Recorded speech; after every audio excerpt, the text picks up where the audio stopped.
Since my last two videos have dealt with premonitions and predictions for the future, I figured now would be a good time to delve into something that I've been meaning to cover for a while.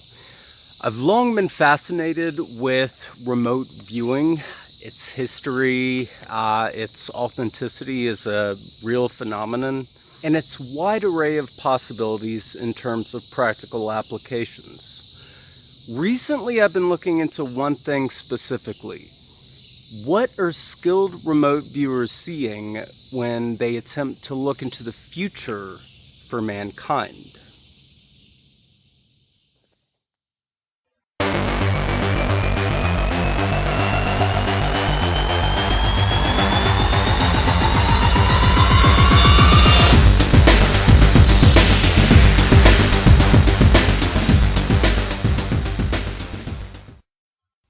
Perhaps the best place to start this video is with an experiment conducted by futurist and remote viewing expert Stephen A. SCHWARTZ.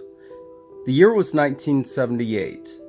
In the midst of the Cold War, the possibility of a nuclear conflict was on everyone's mind. Was the world about to plunge into a nuclear war?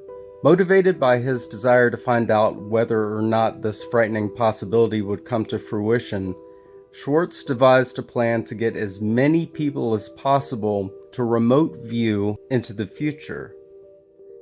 In his experiment, which lasted from 1978 to 1996, he had over 40,000 participants. In the guided sessions, participants were asked to remote view to the same date, but in the year 2050. Certain specific trends began to emerge in what participants described during the sessions. Many of these trends have already come to pass. So, first thing, that just completely freaked me out.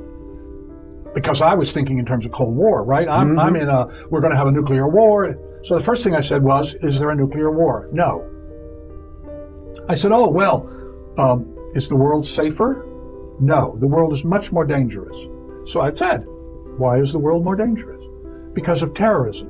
Religious terrorism becomes a dominant activity in the 21st century. 1978, we weren't worrying about religious terrorists. We didn't even think about them. Okay, so what else has he already gotten right?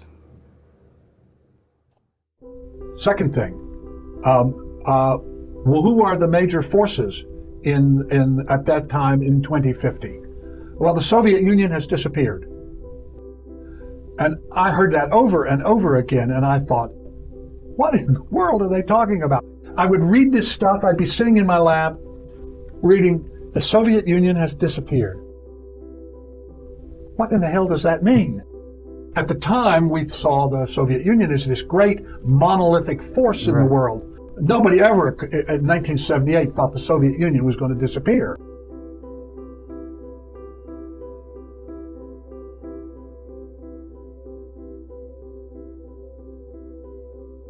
Well, what other threats occur? Oh, there are epidemics. Now, this one is part of biblical prophecy as well, but in general, I'm not really impressed by a general forecasting that there will be plagues and pestilences. But listen to how specific the description that the remote viewers are giving about this one particular disease. Could you describe one of those epidemics for me? Well, the first one is a blood disease that comes out of Africa that crosses over from primates to humans and then spreads over the world and kills millions of people.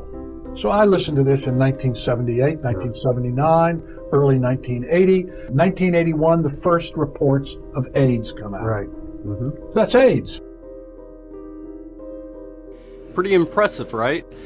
So now that we've covered events that were accurately predicted, let's move into the present before we move into the future. There seem to be a few things that they predicted that are currently happening right now. In addition to the predictions that seem to be occurring right now, With current events in 2018, the stage seems to be set for other predictions to reasonably occur within the very, very near future. So here are some of those predictions. When I would talk about how people travel, they would say, well, actually, people don't travel that much in long distances. Why not?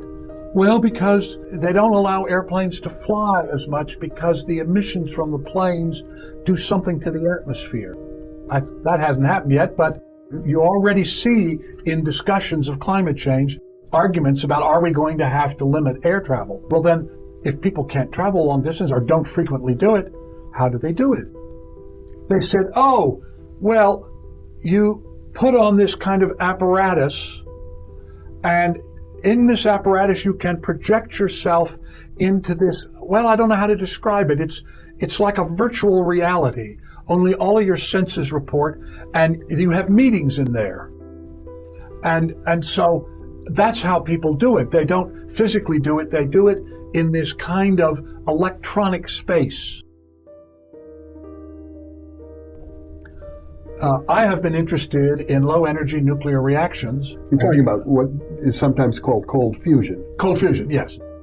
LENR. What got me interested in it was people said to me, well, they don't burn carbon anymore, or not very much.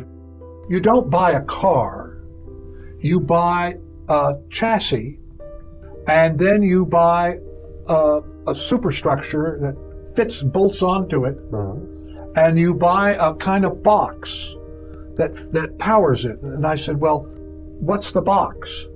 Well, I don't know. I can't quite describe for you how it works. It gets warm but not hot. You buy a little one to drive a car, you buy a bigger one to power your house, and an even bigger one to do a whole building. And that got me interested in LENR, and I've been following that research ever since. It's been controversial, but it looks like they're making progress. Well, SRI reports that they're making progress.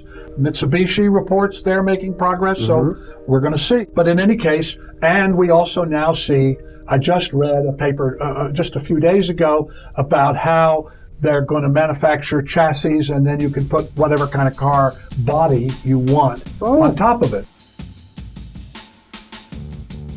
Healthcare, again, 78, 80, 81, 82, 85, 87, 88, 90. Well, I would say I want you to go to a place where healthcare is provided. I would like you to go inside. What do you see? If a person were to have an infection, what would they do? Oh, well, they don't do it the way that we do it now. Why not? Well, antibiotics don't seem to work anymore. Each year, about half of the emergency cases treated in this intensive care unit are suffering from bacterial infections or sepsis. The problem is, they're starting to see infections they can no longer treat. Bacteria are rapidly becoming resistant to all the antibiotics we have. A person just died a few weeks ago of a superbug that no antibiotic would deal with. Yes, that was in the news. It was a big story. And we see this whole demise of antibiotic medicine. But again, 78, 96, I'm hearing people talk about the demise of antibiotics. And what are you talking about? So, the demise of antibiotic medicine. Climate change. Big, big deal on climate change.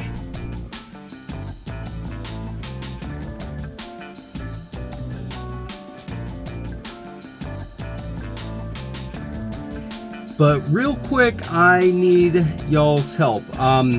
In one of my recent videos, Wes Turner suggested that I do a video on the cloaked things in the woods. I haven't really found enough to make a very good video about that, and it's a topic that sounds very interesting, and I'd like to cover it. So if you guys can, send me some stuff regarding that, I'd really appreciate it. And also, always feel free to suggest other possible topics for videos in the comment section. All right, well, I have to go to work. I hope you guys enjoyed this video. Hey everyone, Drew here from Mad Cat Mysteries, and I hope you enjoyed the video you just watched. If you did, you can click on the subscribe button below. I'd appreciate it. Thanks so much for watching, and we'll see you next time.